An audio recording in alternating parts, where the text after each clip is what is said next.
Hello and welcome to the Davenant Hall Faculty Spotlight. I'm Nathan Johnson, the Provost of Davenant Hall, and today I have with me Jordan Steffaniak, who is the co-founder of the London Lyceum and a lecturer at Davenant Hall. Jordan Steffaniak, welcome to Davenant Hall Faculty Spotlight. Thanks. I'm glad to be here. So tell us a little bit about yourself, what you do, what you're doing at Davenant Hall. Yeah, a little bit about myself first. I guess I am the father of three boys, and I have a wonderful wife, and we live in Raleigh, North Carolina. And my primary vocation during the day, anyway, for the most part, is doing sort of capital management and I guess financial modeling and such for a financial corporation. But outside of that, I love teaching and learning and reading and researching. So a lot of that fruit can come through things like Davenant Hall, where I'll be teaching this next fall a course on the history of the English Baptists with my friend Jonathan Badley, and it's going to be a lot of fun. So that's a little bit in a nutshell of what I do and what I'll be teaching here at Davenant. So tell us a little bit more about your story and how you got to where you are now. Yeah, so I don't know if I was always sort of in the academic track for a long time growing up. I grew up in sort of the evangelical, or I guess evangelifish sort of movement, if that makes sense. Broad, sort of like megachurch culture, not a lot of doctrine, more I guess let's have a hangout club and have fun. No offense, but that's just the context that I was coming from. And I think it was in college, I went to a Christian university and was being exposed to more academic sort of theology. And I found that, hey, this is something that I'm passionate about, and I think actually has a lot of value for the life of the church and renewing the life of the church. And it was at a time when I was becoming sort of disillusioned with the sort of style of church that I had been reared in, where it seemed to lack a lot of substance, a lot of depth, a lot of richness. And so I began to discover that there was wisdom in the past worth taking and reappropriating for our own context. And so from that, I ended up going to seminary, went to the Southern Baptist Theological Seminary, did an MDiv there. And then I did a THM in philosophy at Southeastern Baptist Theological Seminary before I'm about to finish up my PhD at the University of Birmingham in philosophy, and I'm considering starting a second PhD to focus primarily in Baptist history. So we'll see where that goes. But that's a little bit of the journey on like sort of the career trajectory. I've taught at a couple of different institutions, including Anderson University and Union Theological College, and I'm passionate about teaching. So I love research. I love producing material that way, but there's something special about teaching and connecting with students that really leads me to love being in the classroom, whether that's virtually or in person. I think there's just something special about it, helping students to really kind of like catch a vision for what's important, and finding sort of the puzzles exciting as they begin to solve them and learn how to solve them. And so that's a little bit about that. Yeah, that's the beating heart, isn't it? We don't want to lose sight of our students with all of our research and writing. Yeah. So tell us a little bit more about how you find that there's an intersection between the study of philosophy and being a Baptist. I think a lot of people would just kind of think, oh, typical American Baptist, they're not going to really be interested in philosophy or scholasticism or like really or historical theology. They're mainly kind of known as Bible basic sort of Christians, which isn't necessarily a bad thing. But you don't find a whole lot of Baptists who are getting a PhD in philosophy and then maybe a second PhD in Baptist history. Sure. So that's a great question, and it's an important one because for an unfortunate period of Baptist history, there has been a serious lack of engagement with the Christian tradition and the tools that the tradition has often deployed in service of good theology. And I mean, if you look at the history of the church, philosophy is the handmaiden of theology pretty much throughout its tenure, and that's when we can find the most vitality. And if you look at Baptist history, that is also the case at the early stages. You're going to find people like Christopher Blackwood in the 17th century engaging John Duns Scotus on the Eucharist in defense of a Protestant conception. You don't find that now. And part of that is just, I think, a little bit of the American story and how linked the Baptist life is with that story. And so I think there is a lack, and it's somewhat just linked with that, but there's a recovery. And I think you see that over the last decade, and you begin to see and notice how Baptists, by and large, are realizing, hey, there are resources here, and there's nothing that is inconsistent with our tradition to use that. And in fact, if you look at the older 17th, 18th century Baptists, they were using those. And part of the challenge, I think, is the educational context. So there's a lot of Baptist ministers who were not educated, and so they just don't have access to that material. And over time, you see that end up having trickle-down effects on later on ministers in the Baptist tradition, where you sort of like lose that. I think as education has become an important factor again, and people are finding these resources, there's an interest in deploying philosophy, in deploying historical theology in service of the church. So I think there's a real opportunity to revive an older vision of what it looks like to be a theologian, what it looks like to be a minister, particularly in a Baptist context. How have you found the reception of your work to be within Baptist circles? So it depends. There's a lot of people who are very hungry for more rigorous theology, and among those people, it's very exciting. It's refreshing. It's an opportunity to engage and to think seriously about a lot of topics that, for whatever reason, maybe their context, they just haven't had someone who is as interested in thinking at that level. And so it's exciting for them. There are others who might find it, there is an impulse in some Baptist circles to be more just, I guess, what is it? So focused on the mission that you don't really care about making distinctions and being precise in things. And so there can be a little bit of tension where you just have to explain, okay, let's re-explain why this is valuable, why this is relevant, and why this actually can fuel and does fuel mission. So like having a little bit of a paradigm shift is important there. So you have to lead them by the hand a little bit. But then there's also, I think, the sort of evangelical context of where there's the terminology of biblicism is an apt descriptor, where anything outside of the words of Scripture itself is anathema in some way. It's not useful. It ends up leading you down all sorts of treacherous paths. And among those sort of thinkers, it's more difficult to help open up their eyes to see, like, actually, this is how the church has thought about the task of theology. And this is how it's done it for 2 millennia. And this is not something inconsistent with the Reformed project. Actually, it is the continuation and fulfillment of the Reformed project. So among those, I think there just needs to be more education. But for the most part, I would say engaging philosophy, engaging history, there's a large segment of people who are very excited about this and who are yearning for opportunities to engage in this sort of work. So let's talk a little bit more about philosophy. This might get down a little bit of a rabbit hole, but so I remember when you gave a paper at the Davenant Convivium a couple of years ago, you were trying to argue that we shouldn't just be interested in philosophy in general, but also even modern philosophy, analytic philosophy.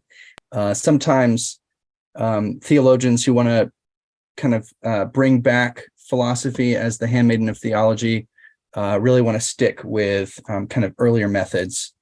And it seemed like you were arguing for, no, we also need to kind of incorporate more modern methods of philosophy. I wondered if you could speak to that a little bit more. Yeah. So at the outset, I would say there's really nothing totally new under the sun. So while you may, get to a modern period, say like there's this new philosophy, it's not really that new. And so what I am arguing for is to not eschew what the resources that we have here now, and they're not totally new. So when I look at something like the current landscape of philosophy, there's a significant renaissance of things called like neo-Aristotelianism. So this would be an analytic philosophical project or research program that is deploying older Aristotelian categories, though in some new and fresh, unique ways. And so it's building on an older heritage, and yet it's deploying new research and things that we've come to know over centuries in ways that weren't deployed previously to assist us in explaining who God is in a way that is consistent with how the church has thought. And so the way I think of it is a lot of this new material, some of it's going to be bad, sure. Some of the old stuff is bad too. So there's no golden age where it says this is everything that's perfect. What I want to look at is to sort of like plunder the Egyptians in every age. So I think every age has material that can be used and deployed in defense of what we take to be central to the Christian faith, the Nicene faith. I think there's new stuff that can be used to explain how something makes sense, how it's rational, or how it's not irrational.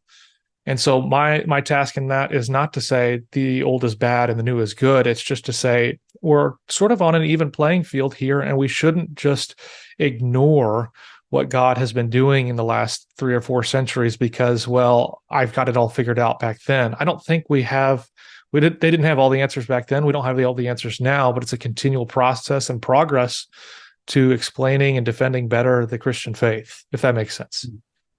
Yeah, it reminds me of C.S. Lewis's kind of famous line, ever ancient, ever new. Yeah. Right. Yeah, totally. And that's what we're really trying to do at the Davenant Institute, is not just dust off the old books and get back to an earlier age, but actually try to reappropriate it for our current time. Yeah, I mean, if we didn't do that, what's the point of even writing any theology today if all the answers are to be found in the old textbook? Now, a lot of answers are there, but we encounter new problems, new questions that need to be thought through. And I don't think that's a bad thing. I think that's a healthy thing for the life of the church to think through the things that we're engaging in now that were not problems in the 3rd or 4th century. Right. Well, tell us a little bit more about your courses that you'll be teaching in the coming year. Yeah, so for right now, this fall will be an English Baptist course. And so this can be really exciting because I'm going to be co-teaching this with Jonathan Badley, who's a Reformation historian, finishing his PhD at the University of Cambridge. He did an MA at Harvard under David Hall, who wrote a book on the Puritans. And then he also has a JD, I think, from Harvard as well. So a really unique mix of guys here teaching this. And we're going to be engaging a lot of the primary sources, which is what you would expect at Davenant. So I think a lot of other institutions, while they have good coursework, are going to rely more on secondary sort of summary literature. We will have some of that, but we will be engaging significantly with primary sources so that you'll be understanding the arguments for it that the early Baptists were making, those who were conformists, who were primarily Paedo-Baptists, what they're making against sort of the Baptistic cause. So we'll begin there early, prior to the Baptist history, sort of like the Puritan context, and work our way through the 17th century. And then we'll have several courses on some of the more important topics of Baptist history in English, in the English period as well. So things like hyper-Calvinism, what is the theology of hyper-Calvinism, who is a hyper-Calvinist, and be able to begin evaluating, is someone like John Gill or those after him a hyper-Calvinist? Why not? So being able to think critically and engage the sources for yourself and not just simply read, well, X person says this person is this, therefore I think that. So engaging the primary sources and being able to think critically through that 16th, 17th, 18th century period, I think it's going to be really, really exciting time. Yeah, that is exciting. And it's kind of launching our new Baptist Studies program at Davenant Hall, which is new. Maybe you could say a little bit more about how you think that Baptist studies fit into the overall kind of mission of the Davenant Institute, and not something that's just a strange add-on, but actually is kind of deep within the grain of what we do. Yeah, so I think a large part of that is the older Baptist. So if you look at the English period of Baptists, that 17th, 18th century, you're not going to find sort of, well, you can find, I guess, radical Anabaptists, but you're going to find a stream of Baptist thought and life that is very much in tune with the Reformed tradition, sees themselves along this Reformed Protestant, Orthodox Protestant tradition, wanting to build on that and wanting to defend that. And so I think a course like this is a really nice way to sort of launch this program, because you will begin to see sort of the connection among those Baptists who want to promote Catholicity, who are devoted to that sort of project, who are devoted to not creating new radical doctrines, but trying to develop a ecclesial logic that is consistent with how they view the scriptures. But beyond that, the core fundamental reformational principles and the mode of worship and the understanding of the importance of the sacraments is exactly in line with how the other Reformed Protestants thought of these things. So I think this is an opportunity here for Davenant to be able to show that there is a stream of Baptist life that is consistent with the classical Protestant vision of the church, and should be an opportunity to bring people away from what I would think of anyway as a less healthy vision of church life and vision of the theological task. And I think it's an opportunity to, cast a vision for Baptists today to say, look, this isn't all that there is to offer. Look at the glorious heritage that we have here in our Protestant heritage. Baptists are a part of that too. And there's been, there's always the challenges to the idea that all Baptists are Anabaptists. And I think Davenant taking this on is saying, no, that's not true. There is a way to be a Baptist and be a Credo Baptist and be consistent with the traditional Protestant doctrine. And so this is an opportunity to show how that actually looks, and to cast a vision for those who are looking for something fresh, or I guess maybe not something fresh, but something that's of more substance and has more depth to it. And there's an opportunity here to show that. That's a compelling vision.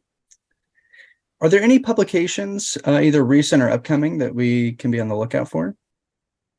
So from me, I've got several that I'm working on. I have a book on classical theism that will be coming out probably in fall of 2024, and that will have a significant amount. I've tried to incorporate Baptist voices in that, not because I want to make it a Baptist book, but because I want to show that classical theism is not something that is anti-Baptistic or that is just one segment of Protestantism. I want to say this is just what all Protestants have thought along the way. And so we're all in agreement here. And I want to show, like, hey, Baptists, you actually at one point were thinking at a high theological level about these topics. And so I want to sort of highlight those in some ways. So that book will be out probably next fall.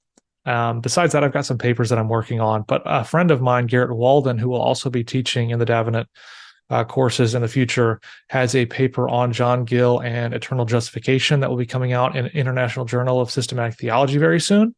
And I think it's a wonderful essay, and it's in a great venue. So I think I would definitely look out for that one. I try to give some feedback on it, so I'm pretty well aware of the arguments that he's making.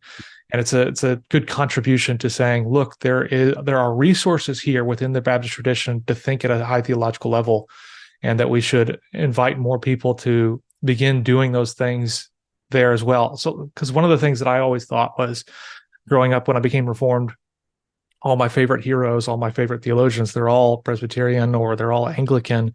We're all the Baptists. And part of that has been a bad job of Baptists of preserving their own heritage, to show, look, we actually have resources that are on the same level as these others, and that can provide resources for our own tradition and for others. So I, as a Baptist, read Presbyterians to great profit. And I think that Presbyterians can read Baptists to great profit as well. And so being able to preserve those and to show them and say, look, there are resources here, is one thing I'm really excited about. Very good. That is exciting. Well, as we kind of close out, I wondered if you could kind of give us a pitch for why people should consider taking courses more generally at Davenant Hall, and maybe even do the MLit or the MLit with Baptist Studies concentration. So I think Davenant's unique because of its emphasis on the primary sources. Most seminaries and institutions today rely on secondary sources for a large part. Secondary sources are fine, but there is something unique and special about engaging the texts that have lasted for the last 4, 5, 6, 7, 8, 9 centuries for a reason. And so I think that alone is a major draw.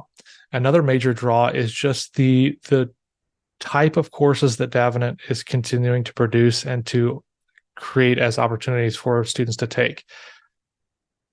No offense, but a lot of institutions have spent a lot of resources in developing courses that are not really useful for ministry, not really useful for further theological education, and that are required. Davenant doesn't have those sort of fluff courses. It's all serious education. It's all taking seriously the task of theology and the ultimate aim of serving the local church and worship of God, the triune God. So I think those sort of things make Davenant unique and special. I also think it's special because it's affordable and there's no administrative bloat where you're having to pay the salary of large executives. When you take a course, the money is being used to develop further courses and to help educate other students. I don't mean there's the financial model is incredible at Davenant. So I think when you invest resources into a course here, you're not only going to be educated with some of the top and most unique educators, you're not only going to be engaging the primary sources, but you're going to actually be investing in something where that money is going to do something good and not pay for a fireworks show for somebody. It's going to be used for actual reinvested right back into the students and the educators. So I think from those perspectives, I don't know why you would want to go somewhere else. I think Davenant is on the cutting edge of this material, particularly if you need to stay in your own context and there's no sort of like theological education anywhere near you, or you just don't even have the opportunity to do residential, doing the Davenant sort of program gives you can do hybrid sort of stuff where you're actually come in to the Davenant house, but you can also do primarily some of these courses online, but you're doing it's not here, watch some videos and do some discussion boards. It's like actually meet with the instructors, have the live lectures, have the Q&As, be able to raise your hand. I think you just don't find that in a lot of other institutions. So I think Davenant is on the foremost side of the future of theological education, valuing what should be valued. And that is education of ministers and future theologians and lay people alike who are interested in becoming better theologians to their own households themselves. That's a great pitch. You heard it here, folks. If you want to learn more about Davenant Hall, you can visit our website at davenanthall.com. I'd particularly encourage you to check out Jordan Steffaniak's courses on Baptist history coming up this year, the first one coming up this fall. Jordan Steffaniak, thank you so much for joining us for Davenant Hall Faculty Spotlight. Yeah, thanks.